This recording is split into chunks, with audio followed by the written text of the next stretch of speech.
मैं अरुण दीक्षित आज आपके साथ एक दीक्षित ट्यूटोरियल के माध्यम से एक चैनल यूट्यूब का जो चैनल है उसके माध्यम से आज मैं आधुनिक भारत की शुरुआत करने जा रहा हूं। जैसा कि हम पहले भी एक ब्लूप्रिंट की वीडियोस में अपलोड कर चुका हूं। आज मैं आधुनिक भारत की एक वीडियो अपलोड करने जा रहा हूं, ठीक है, जो कि आगामी परीक्षाओं के लिए आपके लिए बहुत ही महत्वपूर्ण होने वाली है।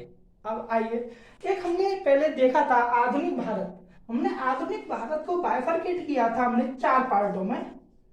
आधुनिक भारत हमने ये बाइफरकेट किया था 4 भागों में। पहला क्या था? यूरोपियों का आगमन, यूरोपियन आगमन।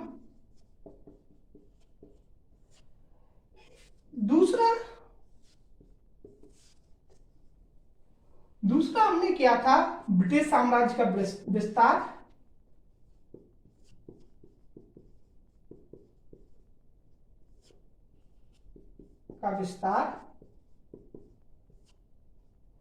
तीसरा हमने किया था ब्रिटिश साम्राज्य के विरुद्ध भारतीय प्रतिक्रिया।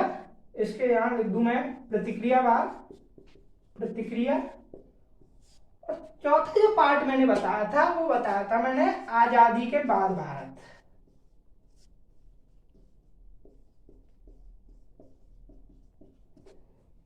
Arrival of European, expansion of British colony, reaction against British colony and independence, India after independence.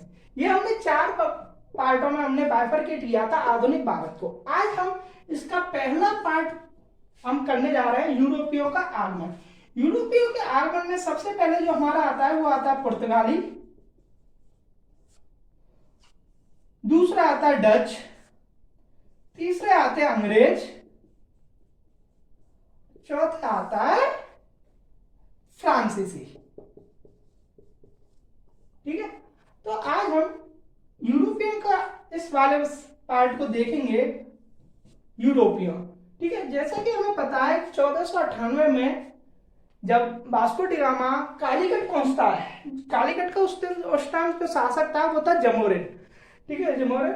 उसके बाद क्या हुआ कि 1498 में उसको सफलता मिली 1498 में, लेकिन उससे पहले भी एक प्रयास बार्थोलोमेव दियाज कर चुका था। मैं आपको मैप के माध्यम से बता देता हूं उसको।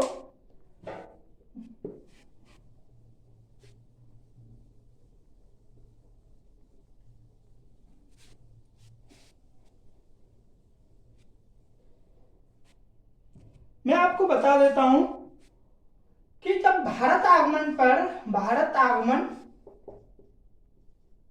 किनका? पुर्तगालियों का।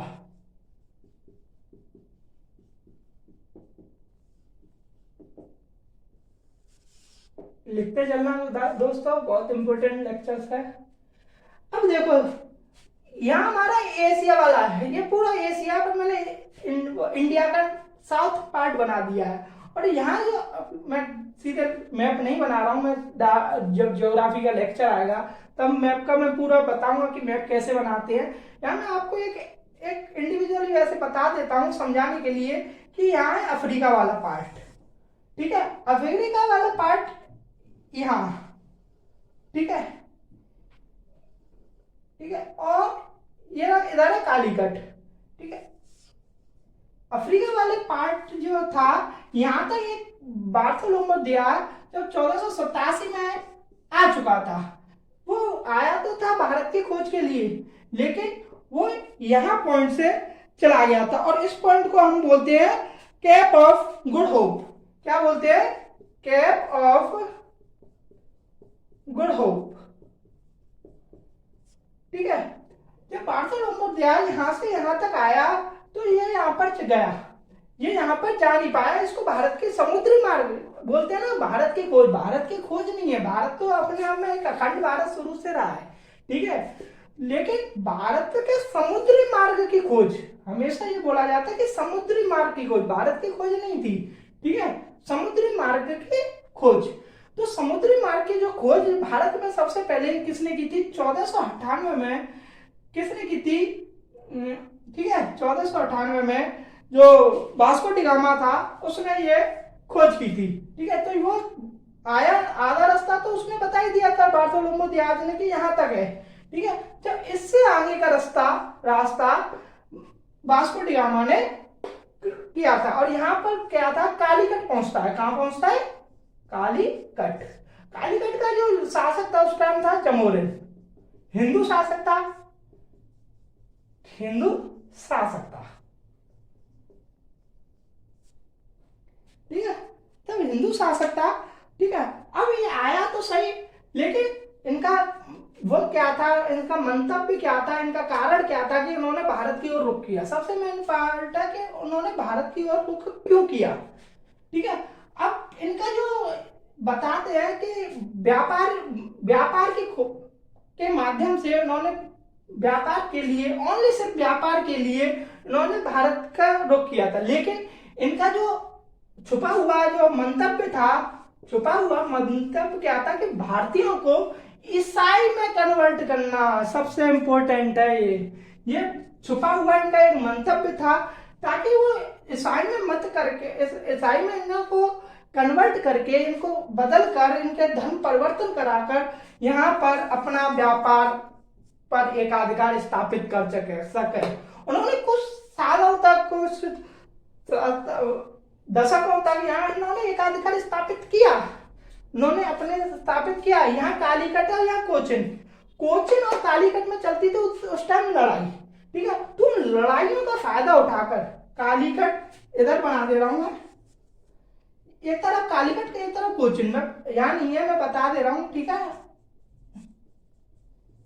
समझाने के लिए बता दे रहा हूँ। यहाँ मैंने इन दोनों में चलती थी लड़ाई। ठीक है, और उस टाइम क्या था कि बार्थोलोमेव दियाज तो यहाँ तक आया था। वास्को डी गामा ने जब कालीकट पहुंचता है, ठीक है, तो यहाँ से अपार यहाँ से बहुत व्यापार से, बहुत मुनाफे के साथ ये गया। तब ये, और जब 1502-3 में ये फिर से आया था। ठीक है, तो इसने देखा कि यहाँ का जो शासक था कि यहाँ से तो कुछ समय फायदा मिलेगा, बहुत ऐसा, इतना व्यापार हमने किया है, इतना व्यापार में जो सिर्फ एक दौरे में इतना लेके आए हैं, इतना मुनाफे के साथ चल रहे हैं, तो ये तो बहुत बढ़िया बात है। तो उस टाइम क्या हुआ, कोचिन में पहला अपना मुख्यालय केंद्र स्थापित करता है। ठीक है, और कोचिन में क्यों करता है, क्योंकि उस टाइम कालीकट और कोचिन में लड़ाई चलती थी। इसका फायदा उठाकर उन्होंने कोचिन में अपना मुख्यालय स्थापित किया। ठीक है, मुख्यालय स्थापित किया। पुर्तगालियों का जब बोला जाता है कि पुर्तगालियों का पहला मुख्यालय, पहला केंद्र कहाँ था, तो कोचिन था। ठीक है, सबसे पहले, ठीक है, कोचिन, सबसे इसको याद रखना, कोचिन। ठीक है, अब आता है कि अगर उस टाइम भारत की कंडीशन क्या थी, देखा जाता है कि भारत की क्या कंडीशन थी। देखो, कहीं भी हम लोग जाते हो, आप लोग जाते हो, ठीक है, कंडीशन तो हर कोई देखता है कि नहीं भाई। अब किसी के घर तुम चले जाओ, अब उसके घर में दाना पानी नहीं हुआ और तुम घुस गए, भाई ऐसा नहीं होता ना। तो वहां की हर जगह की सिचुएशन देखी जाती है, पढ़ी जाती है कि क्या था, वहां कुछ था या नहीं। तो और उन्होंने एकाधिकार जब स्थापित किया अपने उस व्यापार पर, नौसेना पर उन्होंने व्यापार स्थापित किया, तो वो किस वजह से स्थापित कर सके वो सबसे जरूरी है। तो वहां की सबसे पहले क्या है कि हमें कंडीशन समझनी पड़ेगी, भारत की कंडीशन क्या थी उस टाइम। तो एक गुजरात को छोड़े गए। ठीक है, अब मैं फिर से बना दूं, एक गुजरात को छोड़ दें तो बाकी का पूरा उत्तर भारत की बोल रहा हूं पहले मैं, उत्तर भारत, बहमनी राज, ये क्या है कि छोटे छोटे उस राज्यों में बट चुका था। जब देखा जाए, देखो, एक होता है ये, ठीक है, और एक होता है ये। ठीक है, अब देखा जाए तो इनमें क्या है कि बाउंडेशन बहुत तगड़ी रहती है और इनका बाउंडेशन बहुत हल्का है। ठीक है, तो इस मेरे कहने का जो तात्पर्य है वो क्या है कि जब एकता में शक्ति होती है, हर किसी ने देखता है कि अगर कहीं भी अखंडता नहीं है, किसी भी, जैसे बहमनी है, पहले बहमनी अखंड राज्य था तो बहुत अच्छा था, लेकिन जैसे ही वो टुकड़ों में बटा, वहां क्या है, वहां की परिस्थितियों का, वहां की राजनीतिक कंडीशनों का, वहां की आर्थिक कंडीशनों का दूसरे लोग फायदा उठाएंगे। ये तो होता ही है, भाई दूसरे लोग तो यही देखते हैं फूट में लूट, सबसे बात फूट में लूट कर गए, बस सबसे बड़ी बात। ठीक है, जब फूट में लूट हुई, ठीक है, तो उन फूट में लूट हमेशा वही करता है जो साथिर होता है, जो दिमाग से खेलता है। तो पुर्तगालियों ने वहां दिमाग से खेल गए और कोचिन में अपना पहला केंद्र स्थापित कर लिया।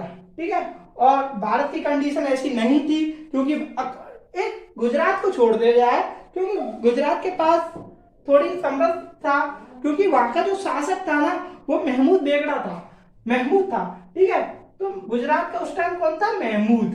क्या नाम था? महमूद। ठीक है, तो गुजरात को छोड़ के बाकी बहमनी राज्य हुआ, उत्तर भारत का हुआ, वो सभी जो शक्तिशाली जो पहले राज्य माने जाते थे, वो क्या था, वो धीरे धीरे विभाजित होते जा रहे थे, टुकड़ों में बढ़ते जा रहे थे। ठीक है, और ये बहमनी कहाँ दक्कन में आता है, ये तो सभी को पता है। मैं और मैथ कराऊंगा ना जब जियोग्राफी में, तो मैं पूरा बताऊंगा कि कैसे क्या होता है। ठीक है, ठीक है, मैं पूरा बताऊंगा ये कौन कौन से राज्य कहाँ, दक्कन कौन सा होता है, ज्योग्राफी में पूरा पार्ट बताऊंगा आपके लिए कि क्या से क्या पढ़ाया जाता है। और भी मैं ज्योग्राफी के लिए वैसे मैं और एक टीचर रखने की सोच रहा हूँ, आप लोगों के बढ़िया कंटेंट दे सकूं।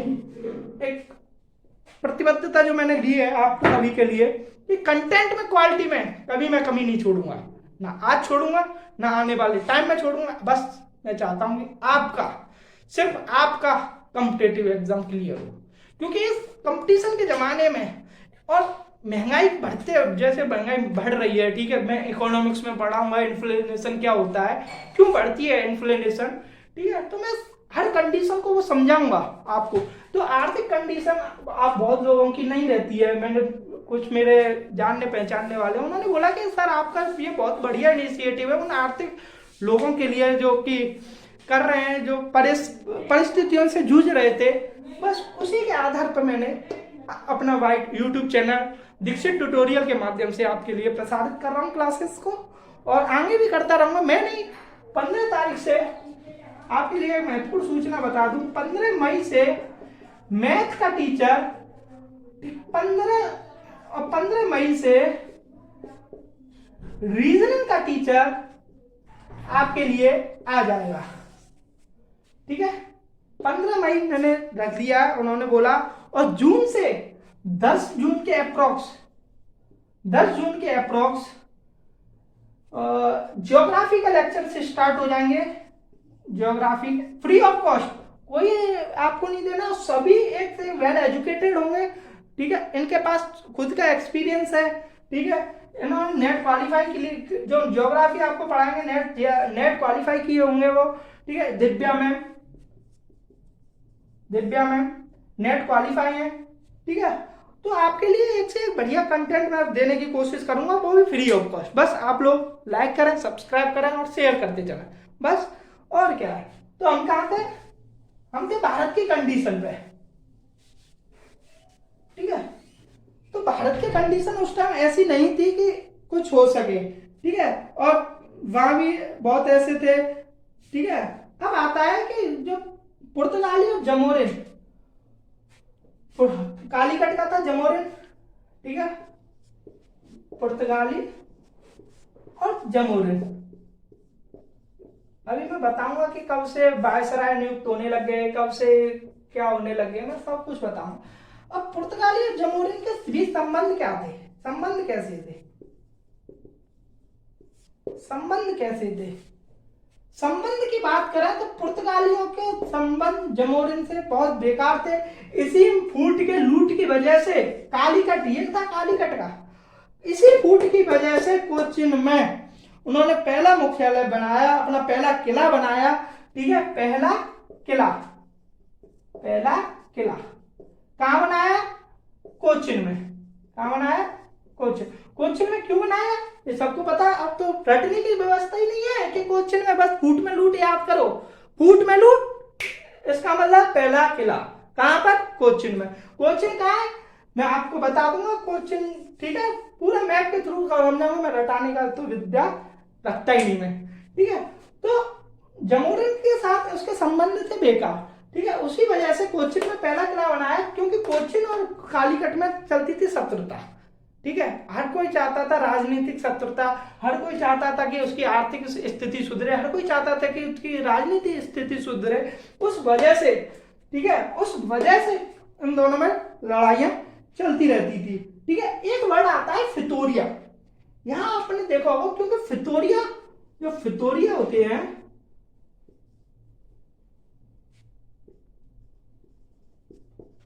फितोरिया, यहां आता है सबसे जो मेन वर्ड आता है फितोरिया। ये फितोरिया क्या होते थे?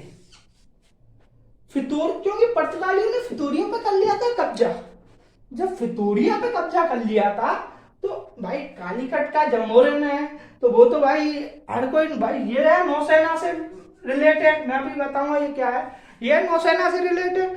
तो इन्होंने क्या किया कि इनकी नौसेना शक्ति थी बेकार। स्पष्ट शब्दों में, जब किसी चीज की स्थिति हो जाए बेकार तो वहां दूसरे लोग तो मजे उठाएंगे, ऐसा उन्होंने किया। पुर्तगाली थे, ठीक है, पुर्तगाली थे, उन्होंने मजा लिया। फितोरिया पे कब्जा कर लिया। फितोरिया जो होते हैं, जो नौसेना, जो जहाज होते हैं, नौसैनिक जहाज होते हैं, ठीक है, उनके जो नौसैनिक जहाजों के जो बेड़ा होता था, उस बेड़ा में सहायता प्रदान किए जाने वाला जो केंद्र रहा वो था फितोरिया कहलाता है। जो अड्डा, एक तरह से बोला जाए अड्डा, ठीक है, अड्डा होता था। ठीक है, ठीक है, किनका अड्डा था? ये जो नौसैनिक जहाज थे उनकी जो सहायता प्रदान की जाने वाले का अड्डा था फितोरिया। तो फितोरिया पर कर लिया पूर्ण नियंत्रण कर लिया पुर्तगालियों ने, पूर्ण नियंत्रण कर लिया। तो पूरा जो नौसैनिक जो थे, ठीक है, तो उस पर कर लिया इन्होंने पूरा कब्जा कर लिया। तो ये हो गया थोड़ा और डाउन, इसकी स्थिति होगी डाउन, क्योंकि ये दब गया। भाई किसी भारत की स्थिति उस टाइम ऐसी नहीं थी कि किसी के पास व्यवस्थित नौसैनिक व्यवस्था हो। ठीक है, पुर्तगालियों ने आके सबसे पहले नौसैनिक व्यवस्थाओं को संभाला। क्यों किया?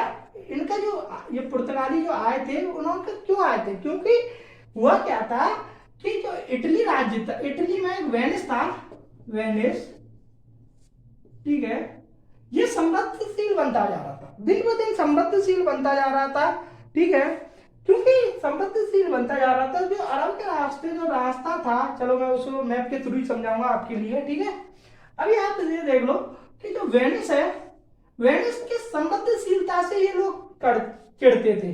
जब किसी चीज में चिड़ापन आ जाए, किसी चीज में, जैसे आप मेरे से चिढ़ने लग जाएं या मैं आपसे चिढ़ने लग जाऊं, तो एक द्वंद्व पैदा हो जाता दोनों के बीच कि यार नहीं यार ये तो बेकार है, ये बेकार है। ठीक है, तो इसका एक क्या करते हैं, अल्टरनेट खोजने की कोशिश करते हैं हमेशा। अल्टरनेट जैसे ही खोजेंगे, उन्होंने क्या हुआ, वेनिस के समृद्धशील होने के कारण ही उन्होंने ये समुद्री मार्ग को खोजा था। सबसे बड़ी बात है, उन्होंने समुद्री मार्ग को बस इसी वजह से खोजा था क्योंकि वेनिस होता जा रहा था, इटली का जो राज्य था वो होता जा रहा था समृद्धशील। सबसे बड़ी बात ये है। ठीक है भाई, जब फूट में लूट यहाँ कर गए, यहाँ उन्होंने कंपटीशन के आधार पर समुद्री मार्ग की खोज कर ली। ठीक है, तो ये क्या था, पुर्तगाली एक अपने आप में व्यवस्थित ढंग से एक सुशासन, एकाधिकार और सुशासन यहाँ स्थापित करना चाहते थे, और उन्होंने ऐसा किया। उन्होंने क्या किया, ईसाई मत का प्रचार किया, हिंदू लोगों को ईसाई में परिवर्तन करवाया, धर्म परिवर्तन करवाया। उसी के आधार पर उन्होंने ये ऐसा कदम उठाया। ठीक है, अब आती है कि क्या क्या वहां से ले जाते थे, क्या क्या वहां से लाते थे, क्या, क्योंकि वस्तु विनिमय बार्टर सिस्टम का लिए, बार्टर सिस्टम क्या होता है मैं आपको समझा दूं। बार्टर सिस्टम, वस्तु विनिमय प्रणाली, क्या बोलते हैं इसको, वस्तु विनिमय प्रणाली। कि अगर एक पर्सन है, ठीक है, जिसको टमाटर चाहिए, ठीक है, एक पर्सन के पास है टमाटर और एक पर्सन के पास है प्याज, ठीक है, और एक के पास है बैगन और एक के पास है गेहूं, उदाहरण के लिए बता रहा हूं। अब बार्टर सिस्टम में क्या है कि अगर किसी को टमाटर चाहिए, किसी को टमाटर चाहिए और इस टमाटर वाले को प्याज चाहिए, तो आपस में एक्सचेंज कर लेंगे ये। तो टमाटर वाला प्याज ले लेगा, प्याज वाला टमाटर ले लेगा। तो आपस में वस्तुओं का आदान प्रदान, वस्तु का आदान, टमाटर वाले ने प्याज ले ली, प्याज वाले ने टमाटर ले लिया, बैगन वाले ने गेहूं ले लिया, गेहूं वाले ने बैगन ले लिया। वस्तु का आदान प्रदान वाले को बार्टर सिस्टम बोलते हैं, वस्तु विनिमय प्रणाली बोलते हैं। अब सबसे बड़ी बात है दूसरी, मैं आपके लिए बता दूं कि पुर्तगालियों के पास ऐसा कुछ था नहीं कि वो कि वस्तु विनिमय प्रणाली को कर ले। वस्तु विनिमय, अभी भारत देखो समृद्धशील भारत, ठीक है, हर चीज में भारत अव्वल। पुर्तगाली क्यों आए? पुर्तगाली क्यों आए? पुर्तगाली इस वजह से तो आए कि भारत समृद्धशील है। इनके पास तो क्या था, बेकार थे, ठीक है, इनके पास बेकार नहीं थे, मैं ऐसे नहीं बोलूंगा, बट ऐसा लैंग्वेज आपको बता रहा हूँ समझाने के लिए कि बेकार थे, कुछ था ही नहीं इन पे, बेकार। और हम थे समृद्धशील, पैसे वाले हम, रुपए वाले हम। ये कौन थे? कोई नहीं, भिखारी, ठीक है। और ये भिखारी क्या हुआ, हमेशा जो भिखारी होगा वो क्या होता है, जो समृद्ध, अपने से ज्यादा समृद्धशील होता है, वहां का रुख करता है। उन्होंने भी ऐसे किया, इनका कुछ देने के लिए तो था नहीं, ठीक है, देने के लिए था नहीं, तो ये क्या बार्टर सिस्टम को ये फॉलो नहीं कर सकते थे। बार्टर सिस्टम को जब ये फॉलो नहीं कर सकते थे तो इन्होंने क्या किया, इन्होंने सोना चांदी और बहुमूल्य वस्तुएं लेके आए, ठीक है। अब ये क्या लेके आए, सोना चांदी और बहुमूल्य वस्तु, कोई भी बहुमूल्य वस्तु होती है, ठीक है, ठीक है। इनके बदले ये क्या ले जाते थे, जैसे काली मिर्च। काली मिर्च का तो भाई साहब पुर्तगालियों ऐसे दीवाने हो गए थे जैसे कोई मजनून हो गया और दीवाना किसी लड़की का, ठीक है भाई साहब, की उसके बिना रह ही नहीं जाएगा। जैसे होते हैं ना नवयुगल जोड़े कि नहीं भाई रात के 2 बज रहे हैं, रात के 3 बज रहे हैं, रात के 12 बज रहे हैं, कोई मतलब नहीं, उनको अपनी जेब से मतलब है, उन्हें उससे बात करनी है। कहते हैं ना भाई रहा नहीं जाता, ऐसे इनका हाल था, ऐसे ही इनका हाल था भाई, मजनून बन गए थे एक तरह से। काली मिर्च, काली मिर्च और भी थे वस्तु, लेकिन ये काली मिर्च का इतना उपभोग करने लग गए थे कि उन्होंने खुद बोला था कि काली मिर्च के जो किसी चीज को हम प्राप्त कर लें जो हमने कभी देखी ना हो। अब जैसे है मैं आईफोन ले लूं, समझ ना, तो आईफोन क्या बार बार मैं देखूंगा, ओपन करूंगा, अबे यार यार आईफोन है यार, मेरे पास आईफोन है, ये है वो है? बस ऐसे ही इनका हाल था। काली मिर्च और भी सामान थे, मैं आपको पूरी लिस्ट बताऊंगा कि कहाँ कहाँ से कौन कौन सी जाते थे, ठीक है। मैं आपको एक उदाहरण के तौर पे बता रहा हूँ। तो इन्होंने क्या कर दिया, मजनूगिरी शुरू कर दी हमारे यहाँ के वस्तुओं से, ठीक है। तो हमारे हम थे समृद्धशील, तो इन्होंने इस वजह से समृद्धशील, क्योंकि वास्को डी गामा जब वापस लौटता है, ठीक है, तो उन्होंने वापस जब लौटता है तो भाई इतना व्यापार में इतना लाभ प्राप्त हुआ उसको, वाह भाई वाह, जो लाभ प्राप्त होता है ना वो कतई जहर था। उस हिसाब से देखा जाए तो ये पुर्तगाली भारत का रुख करने के लिए बहुत बढ़िया थे, और क्योंकि और रास्ता भी ब्लॉक कर दिया गया था, मैं अभी बताऊंगा अरबों से कैसे कैसे हुआ, ठीक है। तो ठीक है, मैं आपको एक लिस्ट बता दे रहा हूं कि कहां कहां से क्या गया था।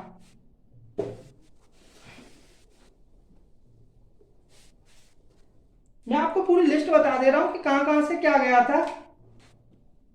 मालाबार और कांकड़ तट से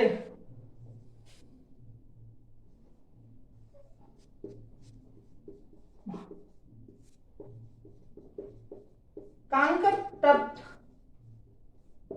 तट से सबसे पहले क्या जाता है, काली मिर्च।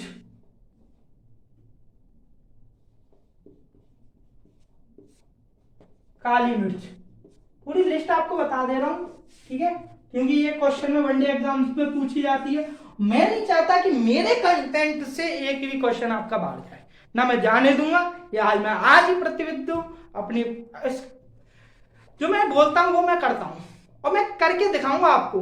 मेरे कंटेंट से एक भी बाहर चला जाए तो मुझे बता देना कि हाँ सर आपने, आप ये रिकॉर्ड कर लो, अगर एक भी कंटेंट से एक भी क्वेश्चन बाहर चला जाए इस कंटेंट से तो बात करना मेरे से, ठीक है, ठीक है।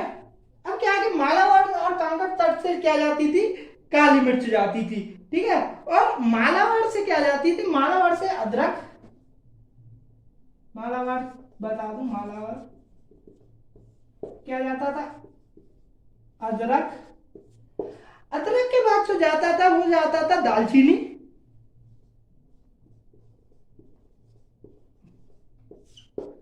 दालचीनी और दालचीनी के बाद जाता चंदन, हल्दी, नीम, चंदन, हल्दी, नीम, और एक और जो जाता था वो जाता था हरड़। क्या जाता था? हरड़। ठीक है। अब जब मालावार कामकाज करते थे क्या जा रही है? काली मिर्च। मालावार से क्या जा रहा है? अदरक, दालचीनी, चंदन, हल्दी, नीम और हरड़। जो तीसरी जगह से जो जाता था वो जाता था उत्तर पश्चिमी भारत से, उत्तर पश्चिमी भारत से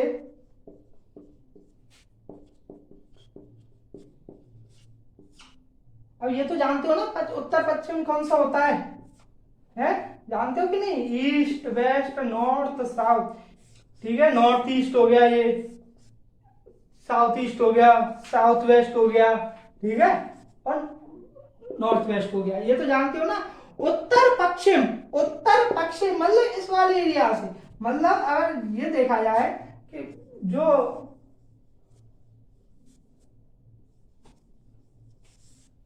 ठीक है, ये मैंने बस ऐसे ही मैंने बना दिया है। ठीक है, मैं जब रफली बना दिया है सिर्फ आपको समझाने के लिए। ठीक है, क्योंकि यहाँ पंजाब है, यहाँ भी राजस्थान भी आएगा। ठीक है, तो उत्तर पश्चिमी इस वाले अब ऐसे देखें। ठीक है, ठीक है, इस वाले एरिया से क्या जाता था? उत्तर पश्चिमी से क्या जाता था?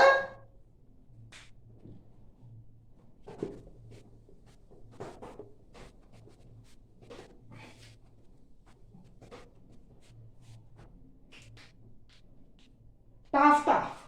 उत्तर पश्चिमी से जाता था टाफ्टा। अरे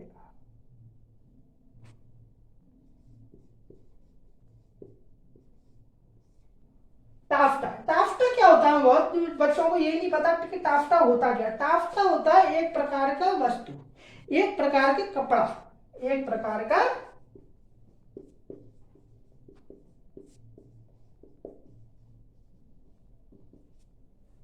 एक प्रकार का कपड़ा उत्तर पश्चिमी से जाता था। उत्तर पश्चिमी से जब जाएगा एक प्रकार का जब कपड़ा है, और उत्तर पश्चिमी से एक क्या चीज जाती थी? वो जाता था चिंट्स। क्या जाता था? चिंट्स।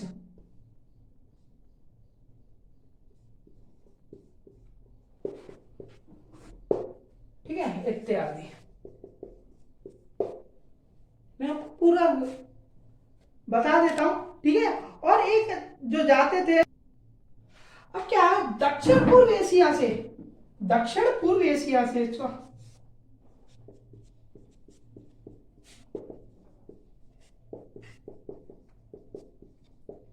दक्षिण पूर्व एशिया से लौंग और कस्तूरी इकट्ठा किया जाते थे। क्या? लौंग और कस्तूरी।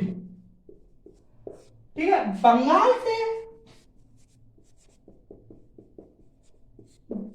से ये लोग क्या करते थे? जटामांसी, जटामांसी इकट्ठा करते थे।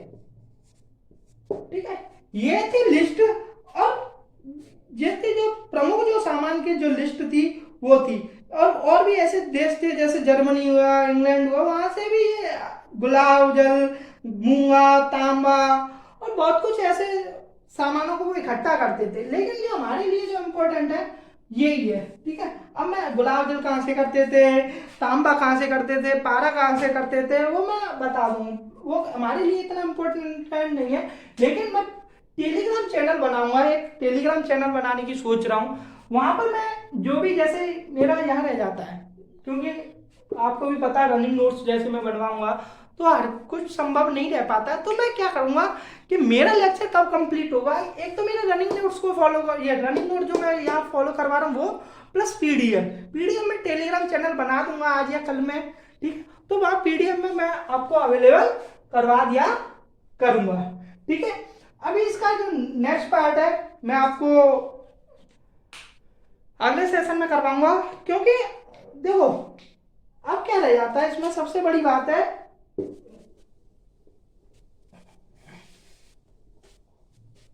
ठीक है, इसका नेक्स्ट पार्ट मैं आपको कल करा दूंगा। लेकिन अभी मैं आपको बता दूं कि इनका जो धार्मिक नीति थी, पुर्तगालियों की धार्मिक नीति, धार्मिक नीति, धार्मिक नीति बता दूं तो अकबर के टाइम पे भी थे, तो अकबर के प्रति क्या रुख था इनका, ठीक है। अकबर के साथ जो धार्मिक नीति थी, तो अकबर के साथ धार्मिक नीति कैसी थी, ठीक है।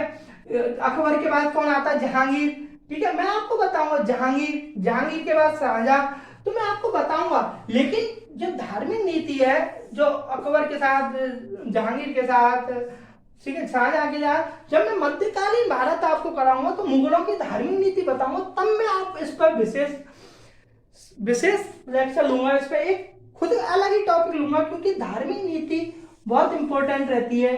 क्योंकि मध्यकालीन भारत में मुगल, आज के ये कंट्रोवर्शियल पार्ट और हो गया मुगल, क्योंकि एनसीईआरटी ने हटा दिया है, तो ये कंट्रोवर्शियल पार्ट है। लेकिन हमारे लिए कोई कंट्रोवर्शियल नहीं है, क्योंकि जब तक कोई भी कॉम्पिटिटिव एग्जाम का सिलेबस नहीं आ जाता, तब तक हम इसको स्किप नहीं कर सकते। अभी किसी भी कॉम्पिटिटिव एग्जाम वालों ने नहीं बोला है कि ये मुगल हमारे सिलेबस से हट गया है। ये बढ़िया है कि यूपी बोर्ड की जो भी बुक है उनसे हट गया, एनसीईआरटी से हट गया, लेकिन हटा क्या है, हम बोल देते मुगल हट गया। मुगल भाई पूरा नहीं हटा है, इसमें भी क्योंकि बहुत लोगों को नहीं पता, मैं आपको एक वीडियो बना दूंगा कि कौन मुगल का हटना का मतलब क्या है, ठीक है। मुगल के हटने का मतलब क्या है कि अच्छा ये बताओ, जब हम यहाँ पढ़ेंगे बहमनी राज, ठीक है, तब हमारा मुगल भी तो पढ़ना पड़ेगा, ठीक है। हाँ, मैं मानता हूँ कि मुगल को अब उस नजरिए से, उस दृष्टिकोण से हम किताबों में नहीं देखेंगे, लेकिन मुगल उसमें फिर भी रहेंगे। बहमनी राज साउथ के साथ नीति कहाँ रहेगी, ठीक है। बीजापुर गोलकुंडा कहाँ पढ़ोगे, तब मुगलों का नहीं देखोगे ना भाई। तो बस उसी के आधार पर ये हमें करना है, ठीक है, ठीक है। अब इसका और पुर्तगालों का पतन, पुर्तगाल का पतन क्यों हुआ, ठीक है, इनकी धार्मिक नीति, पुर्तगालों का प्रशासन, और इसका सबसे बड़ी बात है कि इनका जो 1505 से जब इन्होंने वायसरायों को नियुक्त कर दिया, तो पहला वायसराय कौन था, तो रियल वायसराय कौन था, अलूकर को माना जाता है ना रियल वायसराय। तो इस नेक्स्ट लेक्चर में हम ये पुर्तगाल चैप्टर को, पुर्तगाल को खत्म कर देंगे बिल्कुल, ठीक है। इसका प्रशासन देखेंगे हम, ठीक है, और डच का आगमन करवा देंगे कल, डच का आगमन करके कल समाप्ति भी करवा देंगे, ठीक है, ठीक है। तो फिर तो दोस्तों बताना कमेंट करके, कोई भी डाउट रहता है तो आप बताना, ऐसे मत झिझकना, ठीक है। हम मैंने आपके लिए दीक्षित ट्यूटोरियल के माध्यम से मैं आपके लिए ही आ रहा हूँ, और आगे भी आता रहूंगा। कोई भी डाउट हो कमेंट बॉक्स में छोड़िए, और पुर्तगाल हमारा ये कल खत्म हो जाएगा, डच भी कल खत्म हो जाएगा, ठीक है। तो लाइक करें, शेयर करें, सब्सक्राइब करें एंड फॉलो करें। Thank you guys.